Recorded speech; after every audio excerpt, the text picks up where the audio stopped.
Good morning. Gorgias, day 26. Calicles. You could not speak, I suppose, if there were not somebody to answer you. Apparently I can. At least I am making quite lengthy speeches, since you will not reply to me. But, my good sir, in friendship's name, tell me, does it not seem ridiculous, when you claim to have made a man good, to find fault with him because, though you have made him good, he still is, yet he remains wicked?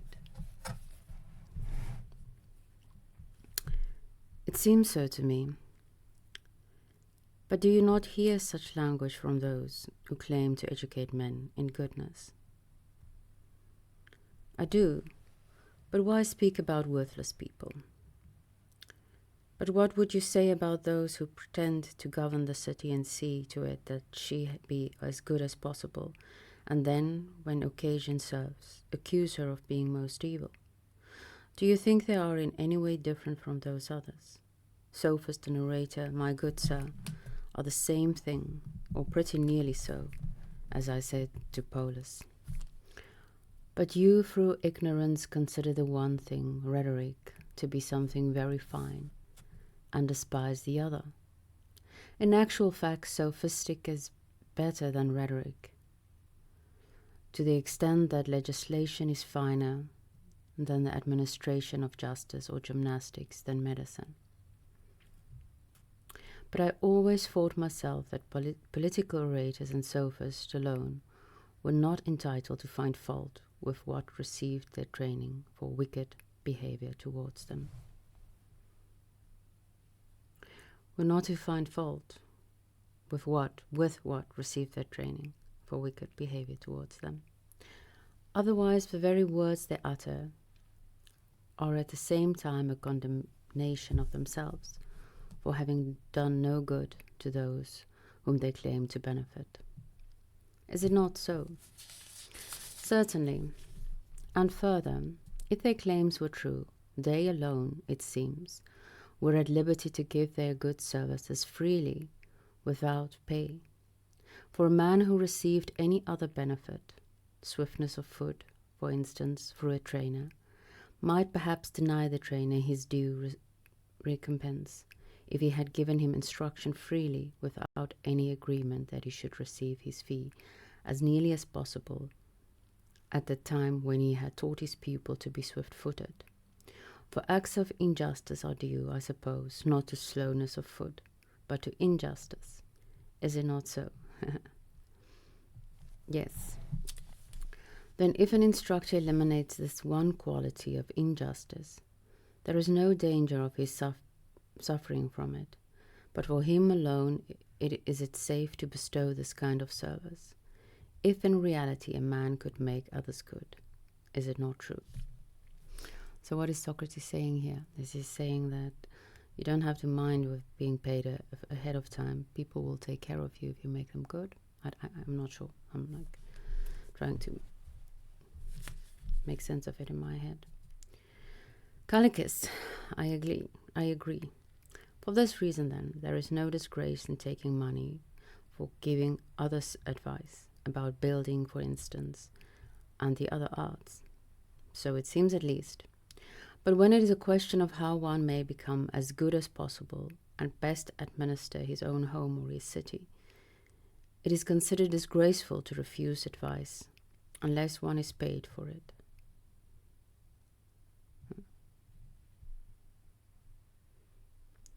Is it not so? Yes.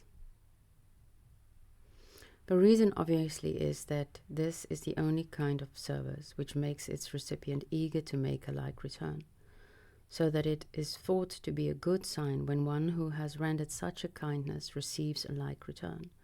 But if he does not, it is not so. Is this the truth of the matter? It is. Then distinguish for me what kind of care for the city you recommended to me. That of doing battle with the Athenians like a doctor, to make them as good as possible, or to serve and minister to their pleasures. Tell me the truth, Callicles, for it is only fair that, as you spoke your mind frankly to me at first, you should continue to say what you think, and so speak up truly and bravely now. I say then, to serve and minister.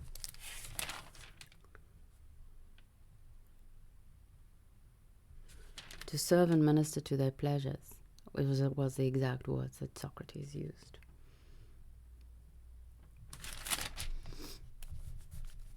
Then you invite me, my noble friend, to play the flatterer.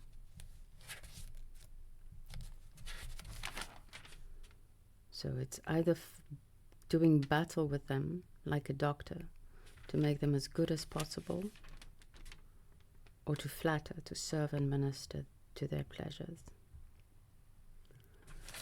Ha! Yes, if you prefer the most offensive term, for if you do not, then Socrates interrupts him.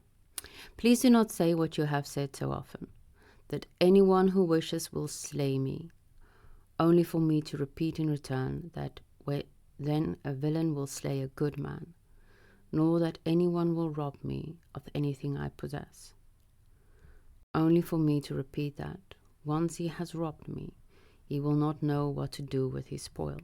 But even as he robbed me unjustly, so too he will make an unjust use of it. And if unjust, shameful, and if shameful, wicked. I've been raised Calvinistic, so for me, it feels very odd that Socrates is so sure of the fact that he is a good man. Human beings are not good, according to my imprint. And there's nothing you can do about it. If you think that you have a capacity to make yourself good in any way, you are Pelagius. Oh, sorry, I know these words in Afrikaans, the names in Afrikaans. Pelagius, Pelagietarianism.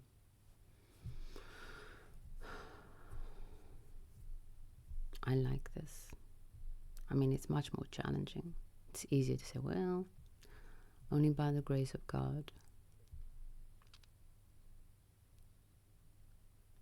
But by your own striving, by your own effort.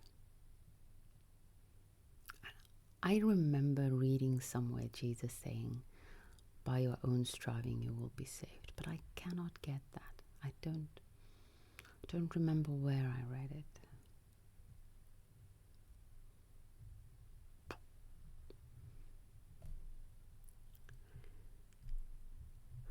How Callicles.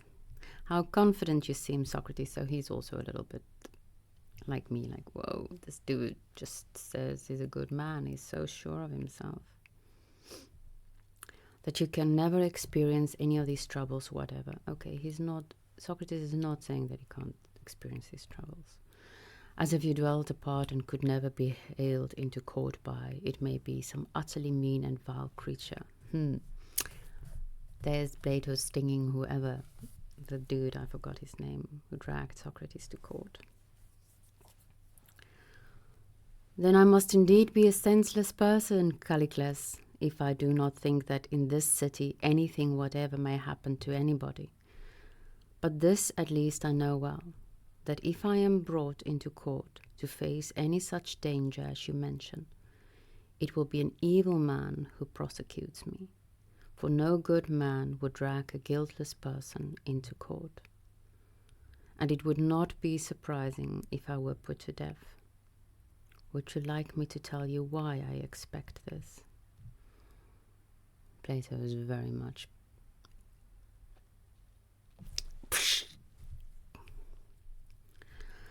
Certainly. I think that I am one of the very few Athenians, not to say the only one, engaged in the true political art. And that of the men of today, I alone practice statesmanship. Since therefore when I speak on any occasion, it is not with a view to winning favor, but I aim at what is best, not what is most pleasant. And since I am unwilling to engage in those dainty devices that you recommend, I shall have nothing to say for myself when in court.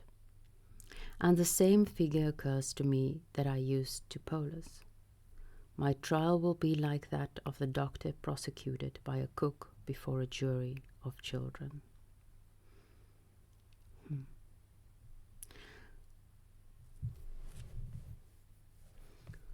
So someone who tries to cure, prosecuted in Socrates' way of seeing a cook, someone who ruins the people's health by giving them dainty food and luxury and pleasing their senses, and the jury of children. Just consider what kind of defense such a man could offer in such a predicament. If the plaintiff should accuse him in these terms. Instead of men of the journey, here Socrates speaks. Children of the jury, this fellow has done all of you abundant harm, and the youngest amongst you he is ruining by surgery and cautery, and he bewilders you by starving and choking you, giving you bitter draughts and compelling you to hunger and thirst, whereas I used to feast you with plenty of sweetmeats of every kind. What do you think a doctor could find to say in such a desperate situation? The genius of Plato. The genius of Plato. What do you think a doctor could find to say in such a desperate situation? If he spoke the truth and said, all this I did, children, in the interest of health.